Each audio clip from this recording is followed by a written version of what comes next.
सिहमा की धरा पर गूंजा संघ का राष्ट्राय स्वाहा इदम राष्ट्राय इदन्न मम का आदर्श वाक्य।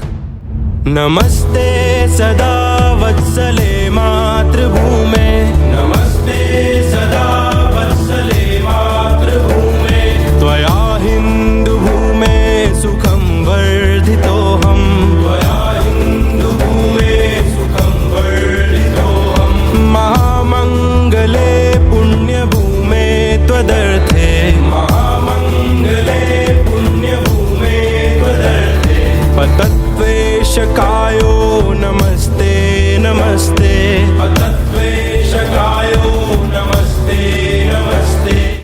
हरियाणा के महेंद्रगढ़ जिला के गांव सिहमा में राष्ट्रीय स्वयंसेवक संघ शताब्दी समारोह का आयोजन किया गया, जिसकी अध्यक्षता डॉक्टर रोहिताश आर्य वेदांता ने की और मुख्य वक्ता डॉक्टर नरेंद्र सिंह परमार रहे। मंच संचालन की जिम्मेदारी राजकुमार जी ने संभाली तो यश ने अमृत वचन से, डॉक्टर राजपाल ने कविता और महेश जी ने सुभाषित जिम्मेदारी को बखूबी निभाया। अब जाग कर हमको जगाना देश है अपना, जगाना देश है अपना, जगाना देश है अपना, जगाना देश है अपना, हमारे देश की मिट्टी, हमारे देश की मिट्टी हमें प्राणों से प्यारी है। हम विजय की ओर बढ़ते जा रहे, हम विजय की ओर बढ़ते जा रहे, संगठन का भाव भरते जा रहे, हम विजय की ओर बढ़ते जा रहे। समारोह के सफल आयोजन में महेश जी, हीरालाल जी, राजकुमार विशेष भूमिका में रहे।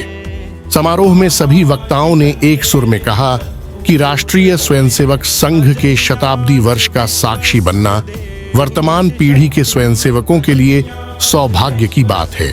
उन्होंने राष्ट्र सेवा के संकल्प में समर्पित असंख्य स्वयंसेवकों को अपनी शुभकामनाएं भी दी।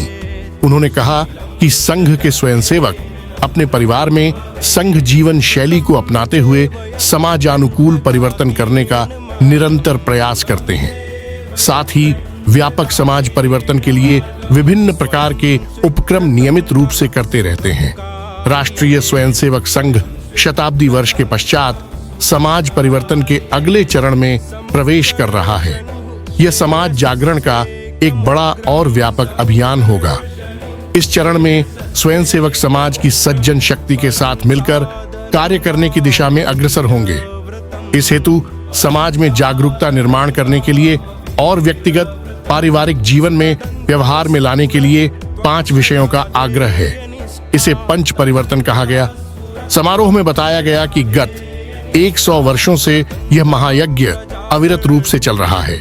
संपूर्ण समाज संगठन के द्वारा देश के सामने आने वाली सभी समस्याओं और चुनौतियों का समाधान कर समाज में स्थायी परिवर्तन लाने हेतु समाज की व्यवस्थाओं का युगानुकूल निर्माण करना, यही संघ कार्य का उद्देश्य है।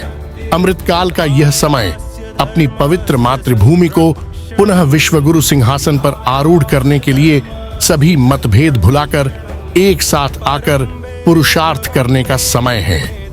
उन पर भी ध्यान रखना है। ये सब समाज का विषय है। पिछले साल पूज्य सरसंघ चालक जी ने ये 5 बिंदु रखे थे, उन्हीं के ऊपर समाज को साथ मिल करके संघ ये कार्य कर रहा है। लेकिन जिस समय स्थापना हुई थी उस समय तो परिस्थितियां बिल्कुल अलग थी। हाँ, उस समय उन परिस्थितियों बस ही संघ की स्थापना हुई, क्योंकि ऐसा था, डॉक्टर परम पूज्य डॉक्टर हेडगेवार जी वो कांग्रेस में ही थे। कांग्रेस में रहते रहते विचार आया था कि देश तो जिस तरह से आज जनमानस के अंदर, भारतीय समाज के अंदर एक स्वतंत्रता के प्रति उत्साह पैदा हो रहा है, जोश पैदा हो रहा है, तो देश तो आज़ाद होगा, लेकिन कहीं दोबारा वो परिस्थितियां ना बन जाएं, हम दोबारा गुलाम हो जाएं। ये सोच करके कुछ बच्चों को इकट्ठा करके दूरदृष्टि विचारधारा से उन्होंने ये कार्य शुरू किया था। इसके अंदर अभी आप देख रहे हैं जो हमारे सरसंघ चालक हुए हैं उन्होंने बहुत पहले इस विषय में सोच लिया था कि इस तरह की प्रॉब्लम आ सकती है। अभी हमने श्रीलंका के अंदर देखा, बांग्लादेश के अंदर देखा, नेपाल के अंदर देखा, वो परिस्थिति भारत में भी बन सकती है। डॉक्टर हेडगेवार जी ने 100 साल पहले ये विचार किया था, हम आज़ाद तो होंगे, दोबारा वो परिस्थितियाँ ना बन जाएं, तो उन परिस्थितियों से बदलने के लिए समाज के साथ मिल करके हम कार्य करें और हम समाज का ही अंग हैं। कोई अलग थलग संघ को ना देखे, जैसे आप हैं वैसे ही हम हैं।